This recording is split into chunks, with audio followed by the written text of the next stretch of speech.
Assalamu alaikum students, how are you all? I hope all of you are fine. Today is 3rd September 2020 and I am your social studies teacher Miss Hina, and we shall continue the chapter colonization of the subcontinent from page number 73.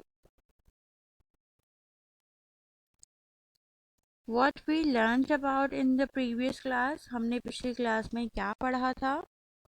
We learned about that Mughals became weak, that after the death of emperor Aurangzeb, जब औरंगज़ेब बादशाह का इंतकाल हो गया था तो उनके इंतकाल के बाद उनके जो बेटे थे वो आपस में लड़ना शुरू हो गए थे हुकूमत के लिए, जायदाद के लिए, ज़मीन के लिए, और ज़्यादा से ज़्यादा ज़मीन हथियाने के लिए एक दूसरे से लड़ने लगे थे, जिसकी वजह से मुग़ल्स या बादशाह जो थे मुसलमान वो वीक हो गए थे। इसका गोल्डन चांस किसने उठाया था? मराठों ने। And they started to rule, उन्होंने सब कॉन्टिनेंट पे हुकूमत स्टार्ट कर दी थी मुगल्स के बाद। मराठों को किन्होंने शिकस्त दी थी? अफ़गानी अफ़गानी जो थे दुर्रानी या अब्दाली, उन्होंने मराठों को शिकस्त दी थी पानीपत के मैदान में, और उसके बाद अफ़गानियों ने पंजाब और दिल्ली पर कब्ज़ा कर लिया था। इस तरह मराठों की हुकूमत ख़त्म हो गई थी और अफ़गानियों की हुकूमत शुरू हो गई थी।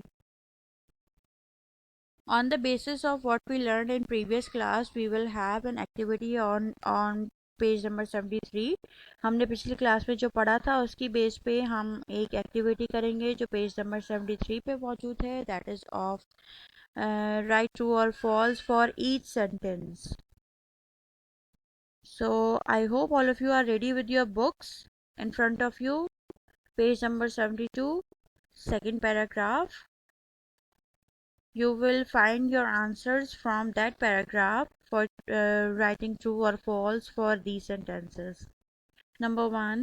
In 1758, the Dutch East India Company ruled the land that is now Bangladesh. You can find out the answer, and you should know as well that in 1758 which company ruled the land that is now Bangladesh. अब जो country Bangladesh है उस land पर 1758 में कौन सी company हुकूमत करती थी? Do you know the answer? Obviously it was not a Dutch East India Company, so therefore it is false. In 1758 the British East India Company ruled the Bangladesh. British east India company थी जिसने बांग्लादेश पर rule किया था। Number 2. In 1758 the Mughals ruled most of the subcontinent. 1758 में Mughals rule करते थे सब continent में। इज इट ट्रू और false? It's false, because in 1758 most of the subcontinent was ruled by Marathas. Number 3. The Durranis were from Afghanistan. Is it true or false? Can you have an idea? Can you guess the answer? It is true. Yes, the Durranis were from Afghanistan. Number 4. The Durranis beat the Marathas at the Third Battle of Panipat in 1861. दुर्रानीज ने मराठों को शिकस्त दी थी पानीपत के मैदान में 1861 में। Is it true और false? The answer is given on page number 72. It is false, because the Durranis beaten the Marathas at the Third Battle of Panipat in 1761, not 1861. All right, number 5. They didn't have guns at the Third Battle of Panipat. दुर्रानीज के पास guns नहीं थी third battle of Panipat में। Is it true? No, it is false, because we learned that there was a Zamzama gun that the Ahmad Shah Abdali had, that he used in Third Battle of Panipat. So this is false. All right, the Kingdom of Mysore. As you know, there were different states in India. India में बहुत सारी states थी जिनमें से एक मैसूर भी थी। This was an old picture of kingdom of Mysore. ये किंगडम का पैलेस है, महल है, जहाँ पे हैदर अली जो थे वहाँ के बादशाह, वो हुकूमत करते थे। हैदर अली की ये पिक्चर है in front of you, there is a picture of Hyder Ali. Hyder Ali ruled the kingdom of Mysore in the south of India from 1761. Kingdom of Mysore में हैदर अली हुकूमत करते थे in the south of India 1761 में. He fought hard to keep Mysore from the British. उन्होंने बहुत ज़्यादा fight की, बहुत ज़्यादा जंगें की ताकि मैसूर को ब्रिटिश से महफूज रखा जा सके. He used rockets to help him to beat them at the battle of Pollilur. उन्होंने हैदर अली ने ब्रिटिश के ख़िलाफ़ रॉकेट्स का इस्तेमाल भी किया ताकि उनको शिकस्त दे सकें पॉलीलोर की जंग में. पॉलीलोर एक जगह का नाम है जहाँ पे जंग हुई थी मैसूर को बचाने के लिए ब्रिटिश से. The British only managed to beat him with the help of the Nizam of Hyderabad. But British जो थे वो हैदर अली को हरा नहीं सके थे. वो किस तरह से हरा सके थे? सिर्फ हैदराबाद के निज़ाम की हेल्प से. हैदराबाद दक्कन एक बहुत मशहूर शहर है इंडिया का, जिसके निज़ाम होते थे या बादशाह होते थे, उनकी मदद से ब्रिटिश ने हैदर अली को हराया था. Hyder Ali died from illness in his tent at the battle of Chittoor इन 1782. हैदर अली का इंतकाल हुआ 1782 में जब वो चित्तौड़ की जंग लड़ रहे थे और अपने टेंट के अंदर थे. Then what happened? This is a picture of rockets in the battle of Pollilur which Hyder Ali used against British. British के खिलाफ जो रॉकेट्स इस्तेमाल किए गए थे, ये उसकी पिक्चर है, आपकी बुक में भी गिवन है. His son Tipu Sultan took over. जब हैदर अली का इंतकाल हो गया तो उनके बेटे टीपू सुल्तान ने उनकी जगह ले ली. And he too was able to defeat the British. उन टीपू सुल्तान ने भी ब्रिटिश को शिकस्त देने में कामयाबी हासिल की. He took Chittor from them and fought hard to keep Mysore. Tipu Sultan ने न सिर्फ मैसूर को महफूज रखा बल्कि चित्तौड़ को भी ब्रिटिश के कब्जे से छुड़ा लिया. He destroyed crops and farms, animals, so that there would be no food for enemy armies. जो क्रॉप्स या फार्म एनिमल्स हैदर अली ने कायम किए थे वो टीपू सुल्तान ने डिस्ट्रॉय किए ताकि जो दुश्मन की फ़ौजें हैं, अफवाज हैं, उनके लिए कोई भी खाना बाकी ना रहे, जिसकी वजह से उन्होंने तमाम फसलें और तमाम एनिमल्स जो थे उन्हें ख़त्म कर दिया, क्रॉप्स को ख़त्म कर दिया और जो जानवर थे उनको आज़ाद कर दिया था ताकि जो दुश्मन की अफवाज हैं या फ़ौजें हैं उनके लिए कोई भी खाना बाकी ना रहे. This is the picture given in your book. Lal Bagh in Bangalore. Hyder Ali started building the garden and Tipu finished them.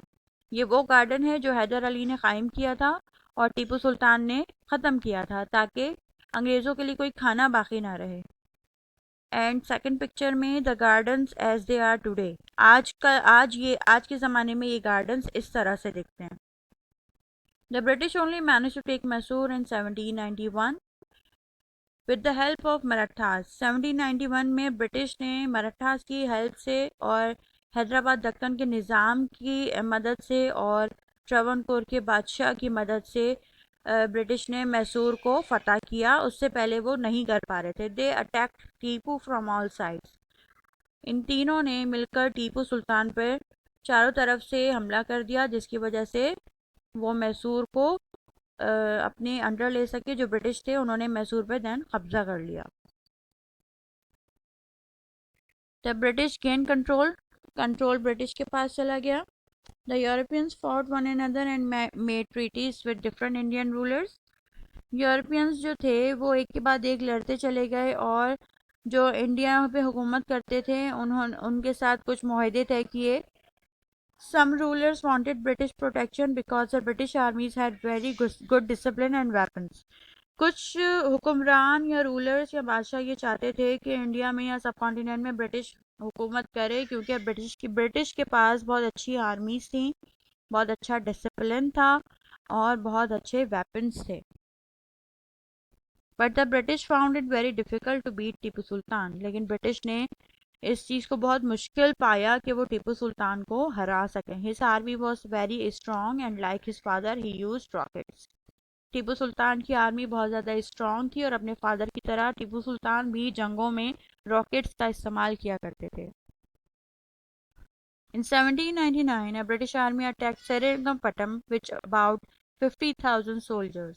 1799 में ब्रिटिश आर्मी ने सेरिंगापटम पे तकरीबन 50,000 फौजियों के साथ हमला किया. Some of them were from Madras and Hyderabad. उनमें से कुछ फौजी मद्रास और हैदराबाद से ताल्लुक़ रखते थे. Tipu had about 30,000 man. Tipu Sultan के पास सिर्फ 30,000 लोग थे. About 1400 soldiers from the British army and 6,000 from the Mysorean army died. British army में से 1400 फौजी जो थे वो मर गए थे, शहीद हो गए थे. और उसके बाद मैसूर की आर्मी में भी 6,000 के करीब जो आर्मी थी या फौजी थे वो शहीद हो गए थे. Tipu also died fighting in the battle. Tipu Sultan भी उस जंग में लड़ते लड़ते इंतकाल कर गए या शहीद हो गए. After that the British ruled large parts of the sub continent.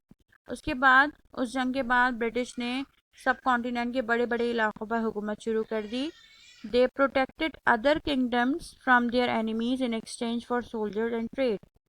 उन्होंने जो जो इलाके अपने कब्ज़े में लिए थे ब्रिटिश ने वो सब प्रोटेक्ट करते रहे ताकि उनको उनकी ट्रेड और उनके सोल्जर्स को प्रोटेक्शन मिलता रहे. So, by 1823, the British ruled or protected most of the subcontinent. 1823 तक ब्रिटिश के कब्ज़े में ज़्यादातर इलाके आ चुके थे और वो ज़्यादातर सब कॉन्टिनेंट पर हुकूमत कर रहे थे. Tipu's nickname was the Tiger of Mysore because he fought very hard. His badge was a tiger. Tipu Sultan का जो निक नेम था वो टाइगर ऑफ मैसूर था बिकॉज वो बहुत बहादुरी से लड़ा. His badge was a tiger. उसका बैज भी टाइगर था. His model tiger could move. उसके लिए एक मॉडल टाइगर बनाया गया था, एक आर्टिफिशियल टाइगर बनाया गया था जो कि मूव कर सकता था, हिल सकता था. So that it attack the man, ताकि वो लोगों जो दुश्मन की आर्मी उन पे अटैक कर सके. The man's arms waved and he cried out. जिस आदमी पे वो अटैक करता था टाइगर, उस आदमी को चोट ज़रूर लगती थी. The British took the model as well as Tipu's other riches. वो मॉडल ब्रिटिश अपने साथ ले गया. इंग्लैंड के लंदन के म्यूज़ियम में वो टाइगर अभी भी मौजूद है जो मॉडल बनाया गया था टीपू सुल्तान के लिए, आर्टिफिशियल टाइगर का. It is still present in museum in London. This is a picture of tiger given in your book. It attacked a man and the man cried out.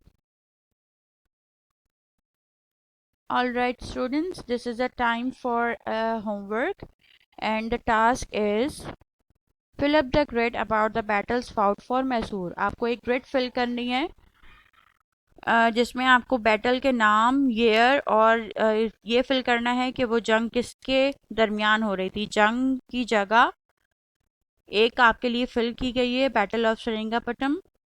You have to fill its year and ये fill करना है कि ये किसके दरमियान लड़ी गई थी. सेकंड में आपको ईयर दे दिया है और आपको फिल करना है कि कौन सा बैटल था और किसके दरमियान हो रहा था. और फर्स्ट में आपको हैदर अली और ब्रिटिशर्स लिखा हुआ मिला है और फर्स्ट बैटल कौन सा हुआ था और कौन से साल में हुआ था ये आपको इसमें फिल करना होगा. I hope you enjoyed today's lesson. Have a good day and अल्लाह हाफिज़.